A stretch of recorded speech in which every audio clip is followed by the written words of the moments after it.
Mi madre aplaudió cuando mi padre me quitó la empresa para dársela a mi hermano. Ahora que él los dejó en la calle, yo pongo las reglas. Hace una semana mis padres me quitaron la empresa que llevaba 7 años levantando desde las cenizas para dársela a mi hermano mayor, el mismo que había quebrado 2 negocios en el extranjero. Todavía no sé qué me dolió más en ese momento, si ver cómo toda mi juventud y mi esfuerzo se convertían en humo con un simple papel notarial. O escuchar a mi madre aplaudir con lágrimas en los ojos diciendo que por fin se hacía justicia en esta casa. Tengo 34 años y necesito desahogar esto aquí antes de perder la cabeza por completo, porque cuando intentas hacer las cosas bien y actúas con lealtad hacia los tuyos, la familia es la primera que te demuestra que para ellos no eres más que una herramienta reemplazable. Para que entiendan la magnitud de la injusticia, hay que entender cómo funcionan las prioridades de mis padres. Mateo siempre fue el hijo dorado, el genio incomprendido que merecía todas las oportunidades del mundo sin mover un solo dedo. Hace 6 meses, cuando mi hermano volvió de España completamente quebrado, divorciado y con las maletas vacías tras destrozar el capital que mis padres le habían dado hipotecando su propia casa, mi madre pasó la mañana entera cocinando su platillo favorito, limpiando el sótano para que estuviera impecable y llamando a todos los tíos para pedirles que no tocaran el tema de su fracaso comercial para no dañar su frágil autoestima.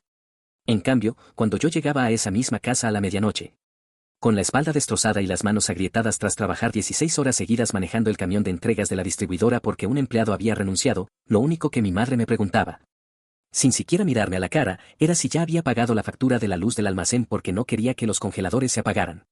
Mi trabajo y mi sudor eran considerados una obligación invisible, mientras que la irresponsabilidad crónica de mi hermano era tratada como una tragedia griega que requería la compasión de todo el mundo. Yo asumí la dirección operativa de la distribuidora de alimentos gourmet de la familia cuando mi papá sufrió un derrame cerebral leve. La empresa estaba prácticamente en la quiebra, ahogada en deudas con proveedores y perdiendo los clientes más importantes debido a una pésima administración. Dejé mis estudios, inyecté mis propios ahorros y pasé años enteros negociando con los bancos, durmiendo en el suelo de la oficina y construyendo una red de distribución sólida que hoy genera millones de dólares en contratos anuales. Lo hice por respeto a mi viejo y por proteger el patrimonio familiar. Por eso, cuando Mateo regresó arrastrando las cobijas, yo fui el primero en sugerir que le diéramos un empleo en el área administrativa con un sueldo bastante decente para que pudiera ponerse de pie y pagar sus deudas personales. Pensé de verdad que el negocio los uniría y que Mateo valoraría la oportunidad de aprender el oficio desde abajo. El golpe definitivo ocurrió el sábado pasado, durante la cena de cumpleaños de mi madre. Estábamos todos en el comedor, el ambiente se sentía extrañamente tranquilo y mi papá se levantó sosteniendo su copa de vino para hacer un brindis. Miró a Mateo con un orgullo profundo, una expresión de absoluta admiración que jamás en la vida me había dedicado a mí por salvar la empresa, y sacó un documento del bolsillo de su saco. Con una voz firme y clara, anunció que esa misma mañana había firmado los papeles legales para cederle el 70% de las acciones de la distribuidora a Mateo, nombrándolo director general y dueño absoluto de la compañía a partir del mes siguiente. El comedor se quedó en un silencio sepulcral para mí, mientras el sonido de los aplausos de mi madre inundaba el espacio. Me levanté de la silla de golpe, sintiendo que la sangre se me congelaba en las venas y le pregunté directamente a mi padre qué significaba eso para mí y para los 7 años de mi vida que le había regalado al negocio. Mi papá me miró con una calma exasperante, cruzó las manos sobre la mesa y me dijo textualmente que no era que no valorara mi trabajo, hijo, sino que simplemente Mateo necesitaba esta oportunidad muchísimo más que yo. Agregó que yo era un hombre fuerte, sumamente inteligente y capaz de salir adelante bajo cualquier circunstancia, mientras que mi hermano mayor había sufrido demasiado en el extranjero y necesitaba recuperar su dignidad y su posición como el líder natural de la familia. Mateo se acercó por la espalda, me dio una palmada condescendiente en el hombro y me dijo en voz baja que si yo le demostraba una lealtad absoluta a su nueva administración, él estaba dispuesto a mantener mi sueldo actual y dejarme a cargo del almacén. Miré las caras de las 3 personas que compartían mi sangre, mi madre seguía sonriendo con los ojos húmedos y mi padre asentía convencido de que acababa de tomar la decisión más justa y salomónica del mundo. Salí de la casa esa misma noche sin decir una sola palabra, escuchando a mi madre gritar desde la entrada que mi actitud egoísta y resentida solo demostraba que nunca me había importado la felicidad de mi hermano. Llegué a mi departamento con el estómago revuelto, dándome cuenta de que la guerra familiar acababa de comenzar y que la única forma de defenderme sería jugando con las mismas cartas frías que ellos habían puesto sobre la mesa.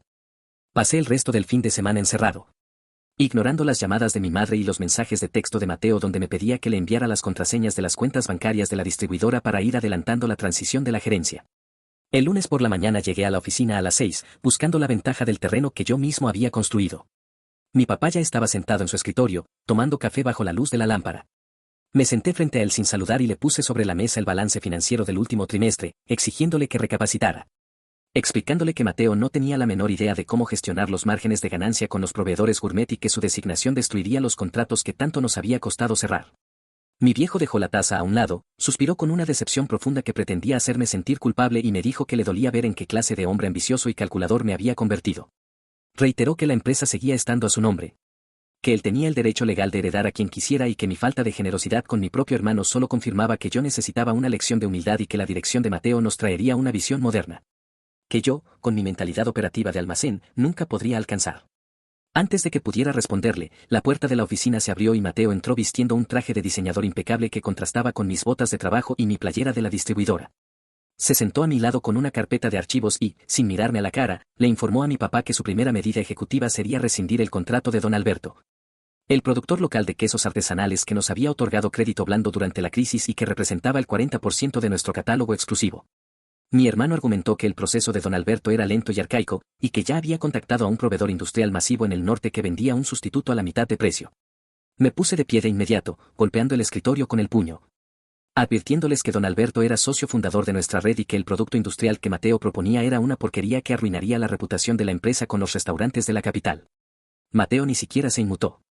Se limitó a mirar a mi papá con una sonrisa de lástima y comentó que mi temperamento violento y mi resistencia absoluta al cambio eran el ejemplo perfecto de por qué la distribuidora se había estancado bajo mi gestión. Mi padre asentía con la cabeza a cada palabra de Mateo, mirándome como si yo fuera un empleado problemático al que había que controlar. La verdadera emboscada legal llegó cuando mi hermano deslizó un documento nuevo sobre el escritorio. Me explicó, manteniendo ese tono profesional y moderado, que para garantizar la salud financiera de la empresa era necesario hacer una reestructuración de costos operativos, lo que implicaba una reducción del 30% de mi salario actual y la firma obligatoria de una cláusula de confidencialidad y no competencia que me prohibía trabajar en el sector de alimentos gourmet durante los próximos 5 años en caso de que decidiera renunciar. Miré a mi padre buscando un límite a semejante humillación, pero él simplemente apartó la vista hacia la ventana, rompiendo el último rastro de respeto que me quedaba por él. Mateo me puso un bolígrafo en la mano y me dijo que firmara en ese momento para poder iniciar la semana en paz, aclarando que si mostraba insubordinación, se vería en la penosa necesidad de despedirme de inmediato sin ninguna indemnización laboral.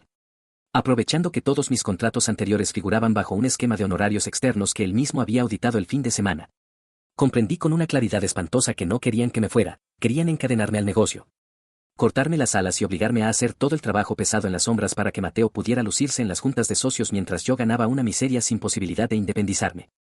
Dejé caer el bolígrafo sobre la mesa y les dije, manteniendo la voz lo más calmada posible, que no iba a firmar una sola línea de esa porquería. Mateo no perdió la compostura, presionó el botón del intercomunicador de la recepción y le ordenó al guardia de seguridad del edificio que subiera de inmediato para escoltarme fuera de las instalaciones. Mi papá ni siquiera se levantó de su silla para intervenir, abrió el closet de su oficina, sacó una caja de cartón vacía y la arrojó al suelo frente a mis pies, indicándome con un gesto seco que guardara mis pertenencias personales antes de que el personal de sistemas cambiara las credenciales de mi correo electrónico y las cerraduras del almacén. Salí del edificio 15 minutos después bajo una llovizna fría, cargando una caja miserable con mis portarretratos, una taza y un par de reconocimientos comerciales, sintiendo las miradas del personal que yo mismo había contratado y entrenado. Mientras caminaba hacia mi auto con el pecho ardiendo de rabia, metí la mano en el bolsillo y toqué el llavero con mi memoria de almacenamiento portátil. En ese segundo, en medio del desamparo y la humillación de ver a mi hermano observándome con superioridad desde el ventanal del segundo piso, mi mente hizo una conexión fundamental. Recordé un detalle que jamás había considerado importante porque confiaba ciegamente en mis padres. El software de gestión de inventario, rutas de entrega en tiempo real y bases de datos que automatizaba toda la logística de la distribuidora. La verdadera columna vertebral que permitía que el negocio funcionara sin colapsar. Lo había desarrollado yo mismo en mis noches libres durante la quiebra y la licencia de propiedad intelectual nunca había sido cedida legalmente a la empresa familiar. Todo el sistema seguía estando registrado a mi nombre personal.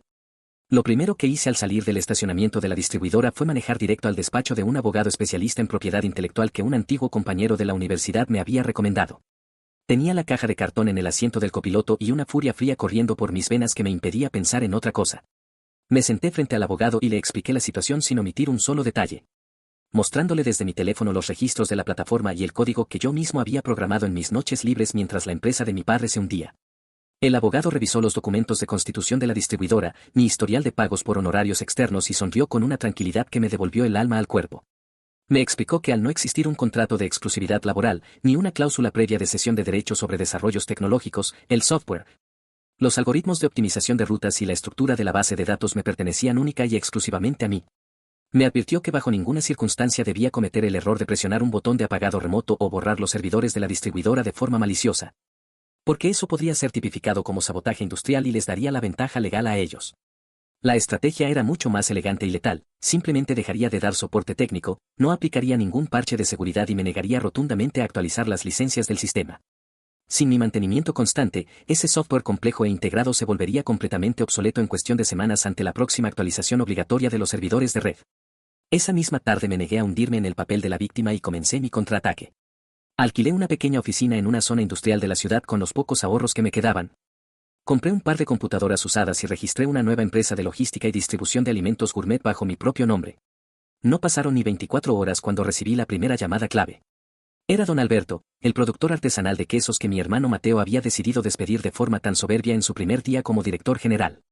Don Alberto estaba furioso y con la voz quebrada por la humillación, me contó que Mateo lo había tratado como a un sirviente arcaico y le había cancelado los pedidos de los próximos 3 meses sin previo aviso.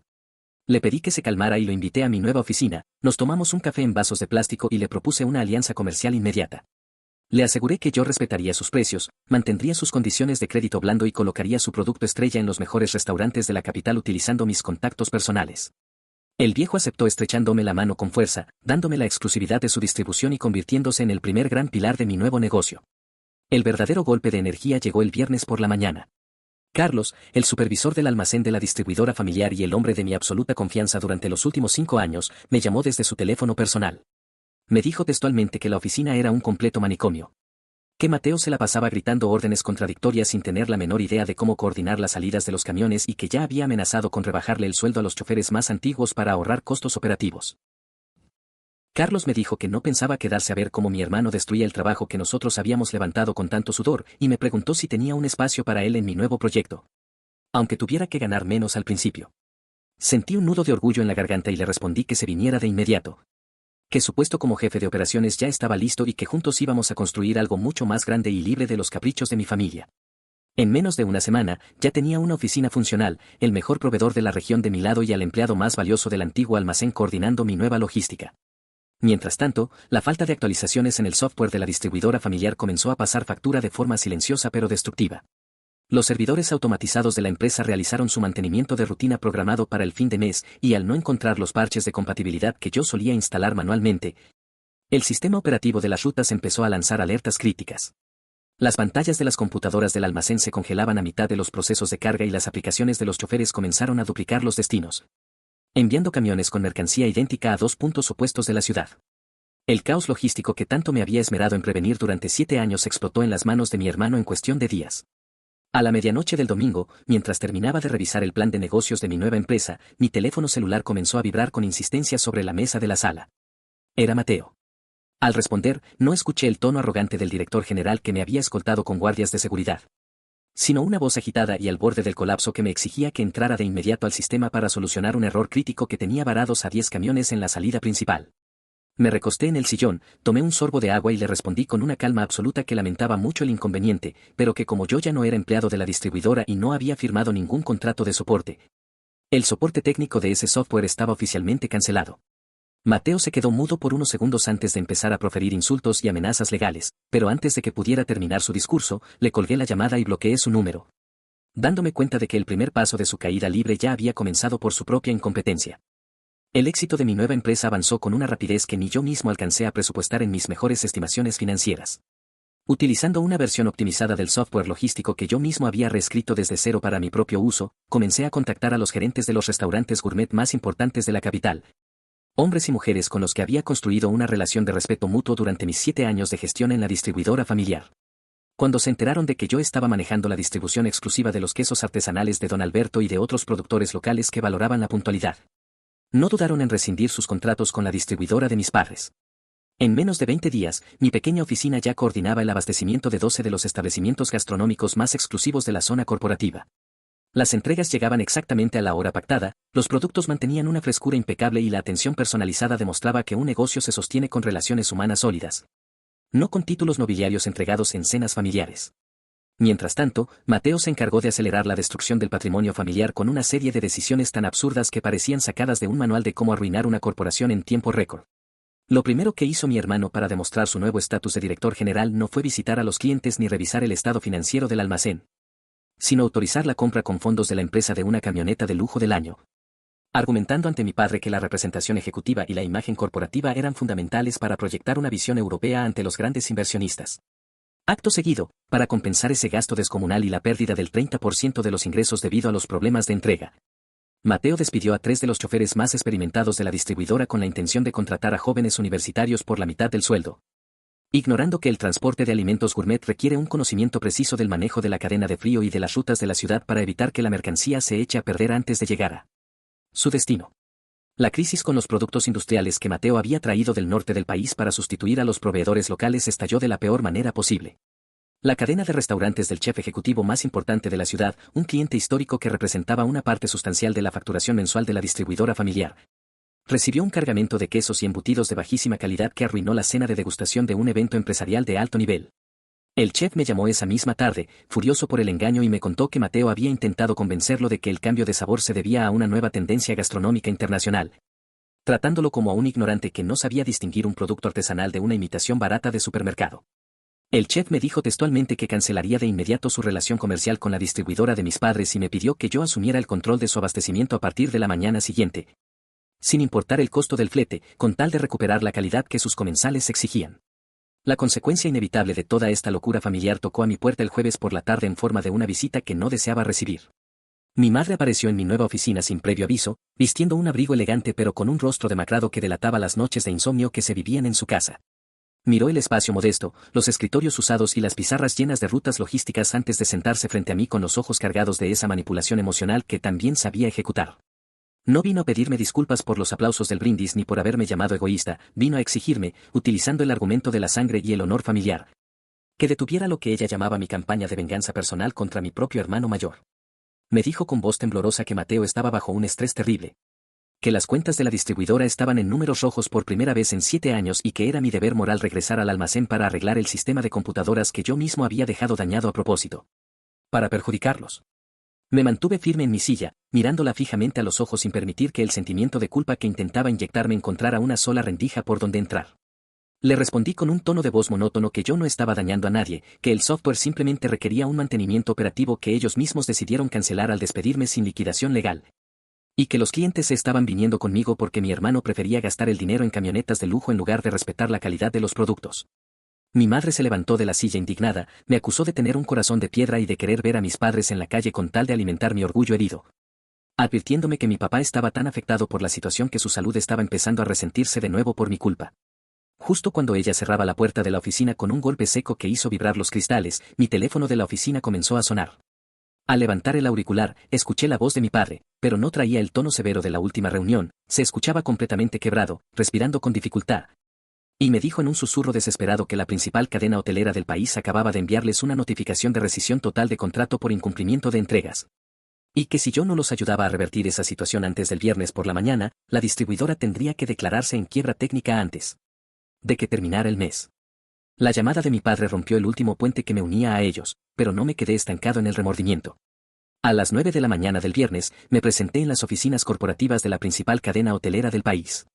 El director de compras me había citado de urgencia para evaluar si mi nueva empresa tenía la capacidad operativa de asumir el desastre logístico que Mateo había provocado.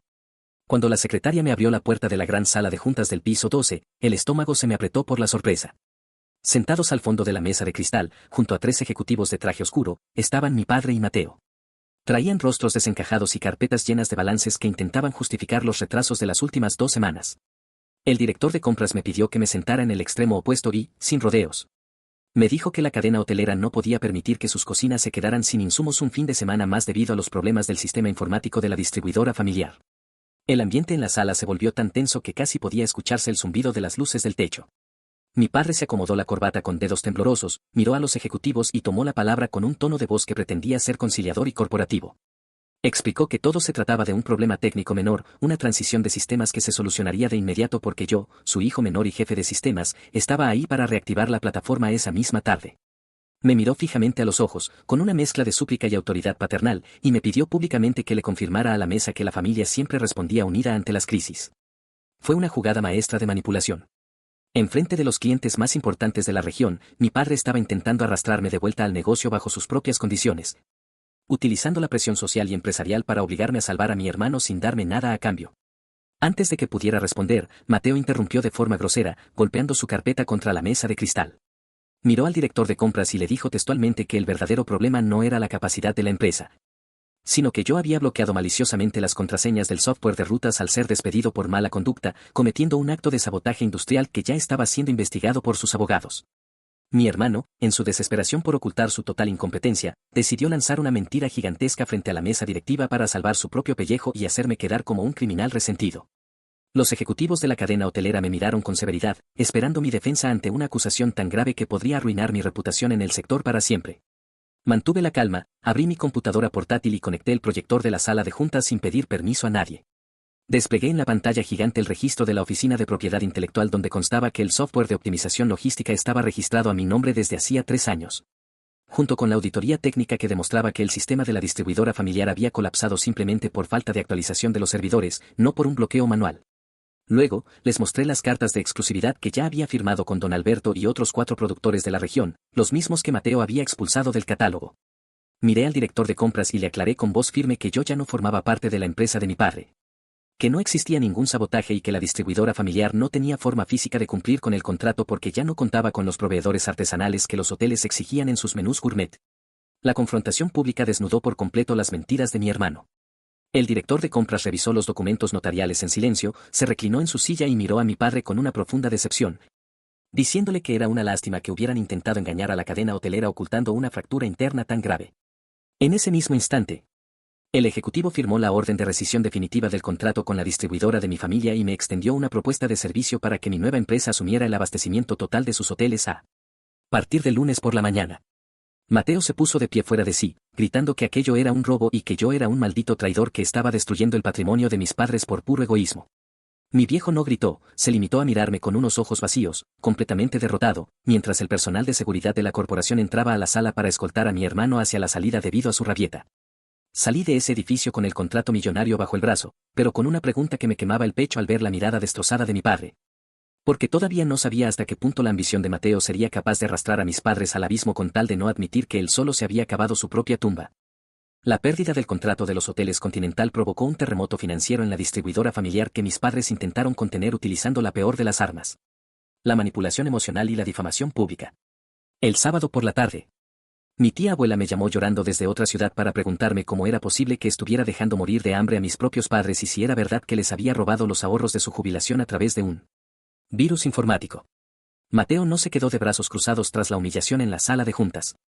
Se dedicó a enviar correos electrónicos a todos los miembros de la familia extendida y a publicar en grupos de comercio local que yo era un hijo desleal que se había aprovechado de la enfermedad de mi padre para robarme los clientes y el software de la empresa. Las mentiras eran tan absurdas que en otro momento me habrían dado risa.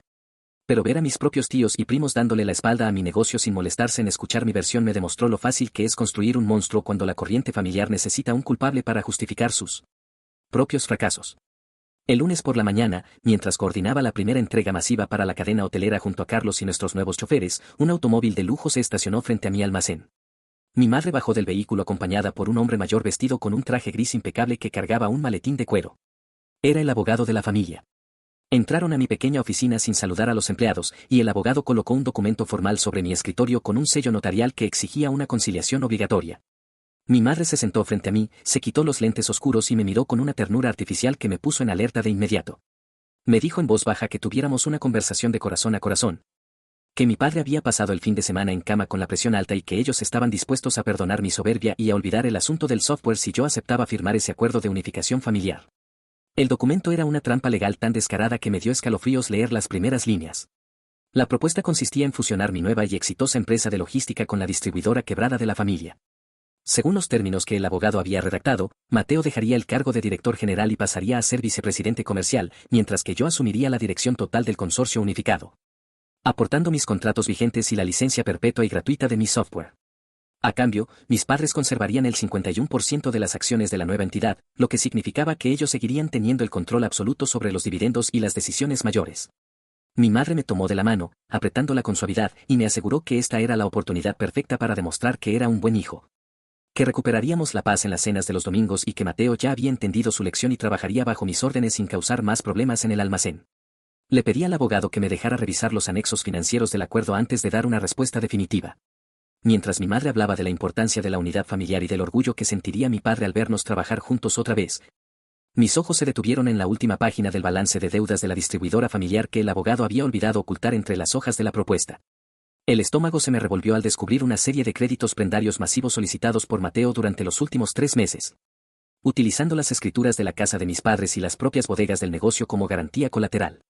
Mi hermano no solo había tomado malas decisiones operativas, había solicitado préstamos multimillonarios a financieras privadas para intentar cubrir las pérdidas de sus bares en España y financiar su nuevo estilo de vida, acumulando una deuda que superaba por mucho el valor real de toda la distribuidora.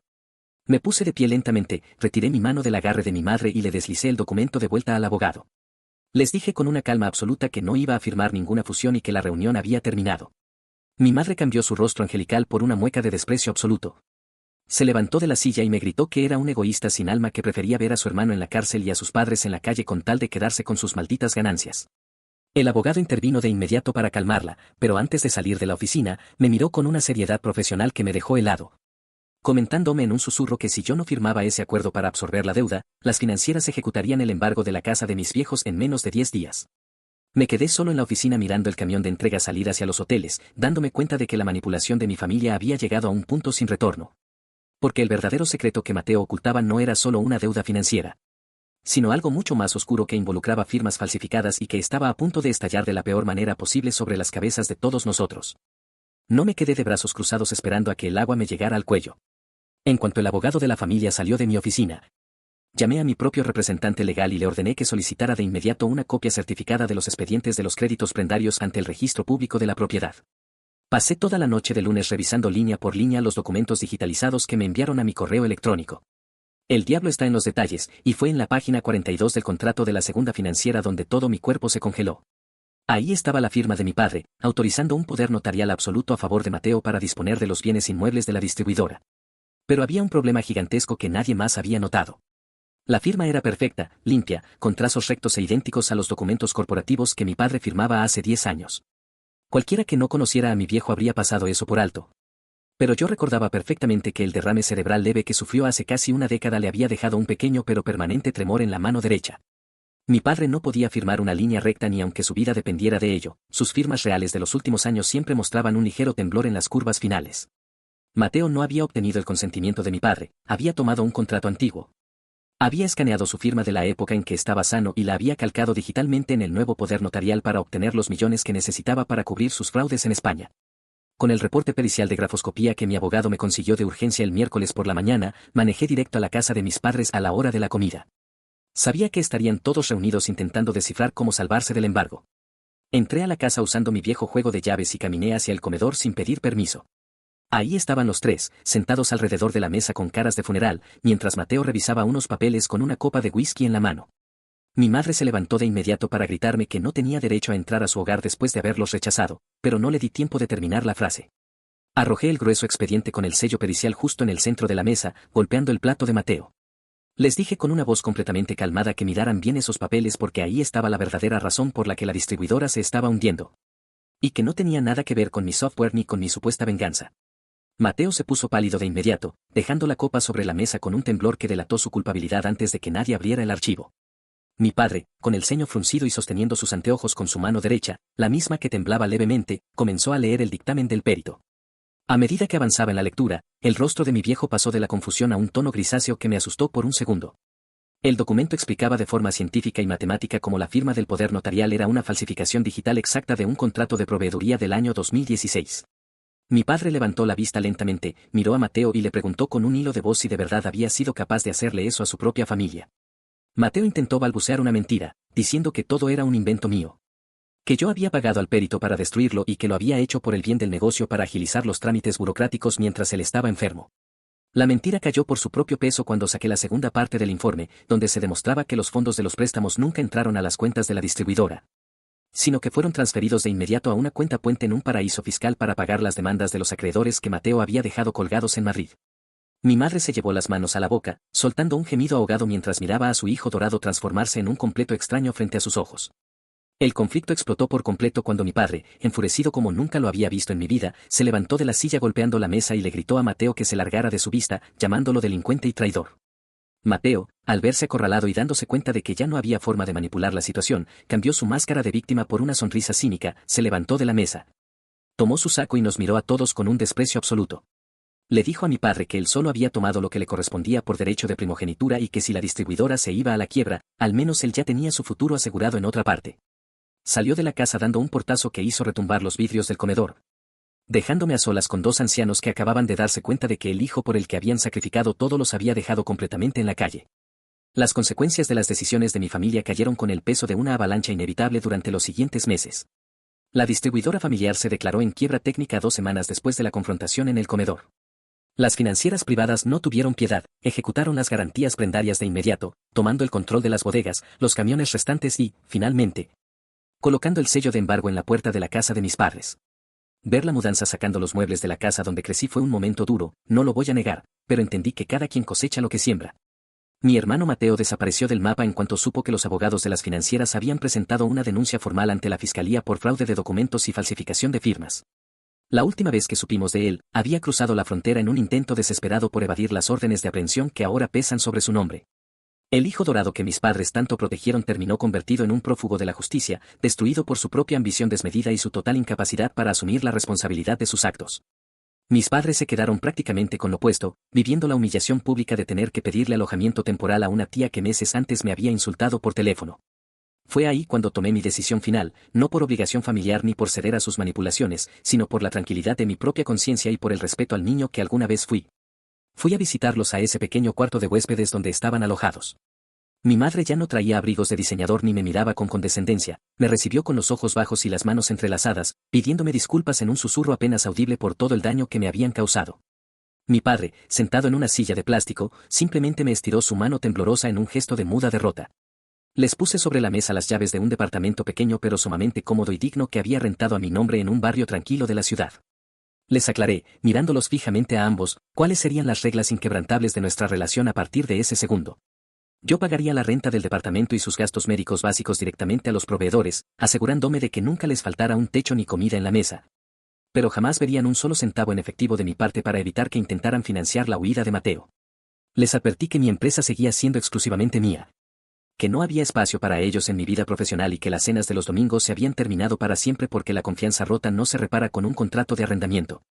Mi padre asintió con la cabeza en completo silencio, aceptando los términos con la dignidad de quien sabe que ha perdido todo el derecho a exigir, mientras mi madre lloraba en silencio, agradeciendo que el hijo al que habían invisibilizado fuera el único que se quedaba para recoger los pedazos de sus vidas rotas.